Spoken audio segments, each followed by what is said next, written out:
TikTok, I know y'all heard that story about that woman in Texas. Well, according to the story, the woman's son had got sick and he was admitted to Texas Children's Hospital in Houston, Texas. And according to the story, they said that it was an acute issue and that the little boy had never had any issues as far as concerning his heart before. So upon his stay, while he's admitted to the hospital then gave this baby fentanyl. The mother then told them that she don't want them issuing her son no medications. They still turn around and administer morphine as soon as she turned her back.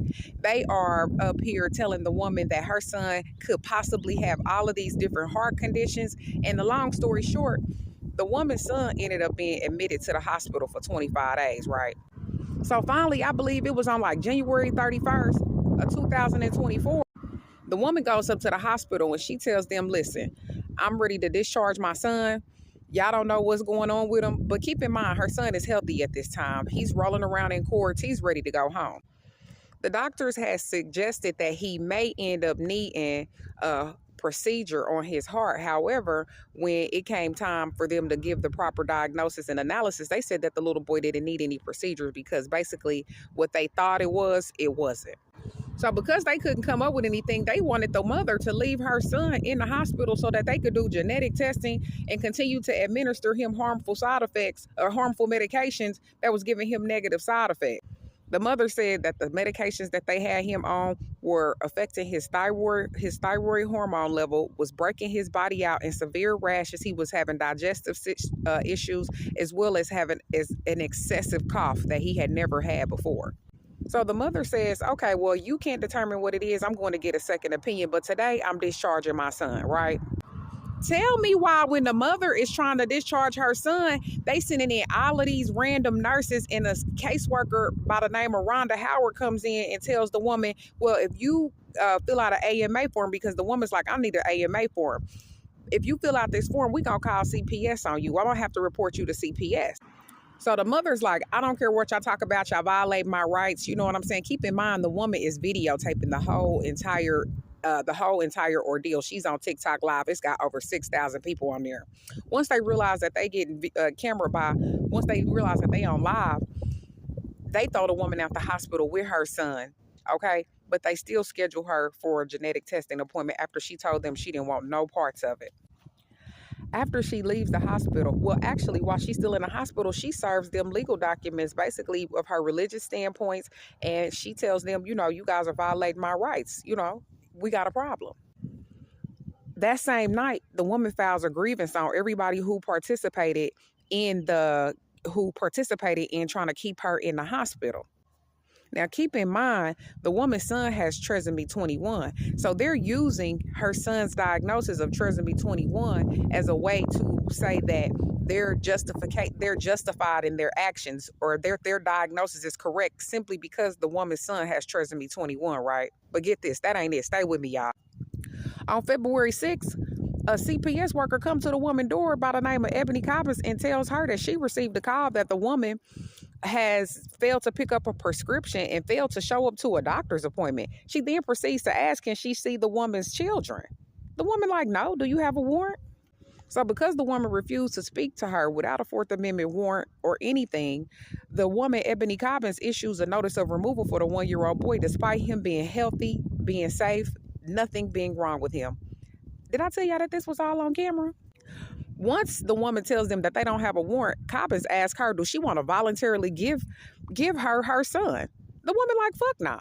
So long story short, when CPS and all the police officers left, that woman left the state of Texas.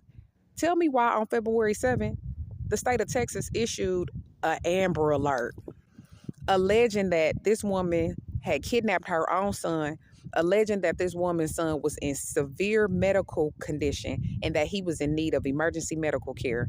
When I tell y'all, that ain't even the part. Stick with me, y'all. Hold up. The little boy's name was Mayani. Why did they issue the Amber Alert for a boy by the name of Noah? They did issue a false Amber Alert for a fictitious child that don't even exist, y'all. When I tell you they are broadcasting this woman all over the news, first it was regional in the state of Texas, baby. They then cancels the Amber Alert and comes back too and puts this woman on national news, alleging that this woman has kidnapped her own son by the name of Noah. Who the fuck is Noah? Listen, y'all, this shit get crazy. Check this out. On February 29th, they find the woman and her son and her other children in the state of Minnesota, where she was seeking asylum to keep her son safe. Tell me why this woman's son goes missing after he is taken by Minnesota FBI without a warrant. They arrest this woman alleging child endangerment. They arrest this woman without a warrant. Take this little boy without a court order. And on February 29th, from February 29th to March 13th, why this little boy go missing? They was not telling the woman's family nothing or anything. About March 20th, the little boy pops back up, and they find out that these people have performed heart surgery on this woman's son. They did not notify her. They did not get consent. Not only that, but when the woman she's in jail for 109 days because what she found out is that they wanted her to waive her rights in the state of Minnesota to be extradited back to the state of Texas. Once again, voluntary. It's crazy how that voluntary shit keep popping up, but stick with me, y'all. When the woman sees her son for the first time, sometime in July, tell me why these people have administered this woman's son 11 vaccinations. Did I tell y'all that this woman had her son immunization exempt? So throughout this entire time, these people are treating this woman like a criminal. They got her in CPS court trying to tell her, oh, you need to do this, you need to do that. Might I add, these people have no absolute evidence, okay? CPS appointed this woman an attorney. This attorney is signing documents on this woman's behalf. This woman never hired this attorney, y'all. This attorney is signing court orders. She's signing all these documents. So the woman terminates the attorney. She terminates both of the attorneys because they appointed her attorney for the criminal side and they appointed her an attorney for the CPS side. She fires both of them and she starts representing herself, baby. She's a sui juris, proper persona, honey, baby, living woman, okay? So in the mix of this, y'all, you would think that the woman would have some type of support from her family. Why is her mama working against her the whole entire time, siding with the ops? But this ain't even the worst part. While the little boy was in foster care, why was these people abusing her son? Her son got scars, knots, bruises, he's just being severely neglected and abused, right? When the woman reports this, the CPS agents are ignoring her. They acting like she ain't saying nothing. So when she calls the hotline and they take the little boy to visit the pediatrician, the same one who gave him 11 immunizations, why they say it was eczema?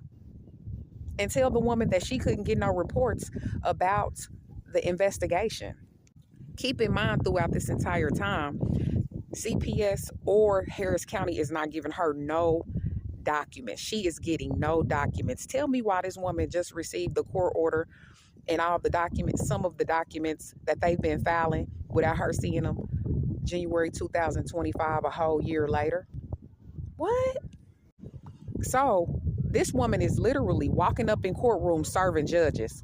She's walking up in courtrooms recording herself serving judges because she's telling these motherfuckers, I'm about to sue y'all. But they think she playing, right? They're like, we're going to keep stepping on this bitch head. This bitch ain't talking about shit. Once CPS get wind that she's about to sue them, they try to schedule a mediation. After they've done all of these constitutional violations, allowed her son to be abused, didn't distribute evidence, violated due process, etc., etc. They try to schedule a mediation. So the woman told them, fuck that. Ain't nothing to mediate. We ain't got no mediation. The woman sends them notice telling them that there's nothing to mediate. So while the next day after the mediation, these people try to sign custody over to her mother without no hearing, without the woman's consent, without nothing. Let me tell y'all, this shit get crazy, right? The thing about the document is the mother had her daughter to notarize it in the state of Missouri.